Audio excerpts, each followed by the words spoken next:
In today's video, I will walk you through how to use Spline Fit in AutoCAD. To begin, open your AutoCAD drawing and make sure you have a polyline. If you do not already have one, create it using the P-line command. Otherwise, select the existing polyline you want to smooth. Next, type PEDIT in the command line and press Enter. If AutoCAD asks whether you want to convert the object into a polyline, type Y and press Enter to continue.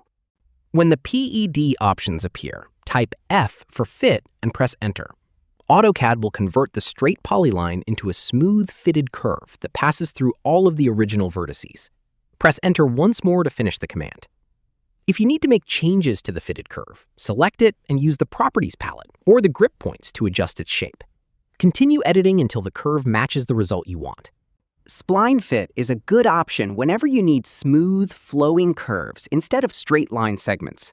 It works well for creating roads, product shapes, landscaping layouts, mechanical parts, and other designs that require clean, curved lines. And that's how to use Spline Fit in AutoCAD. Thank you for watching the video.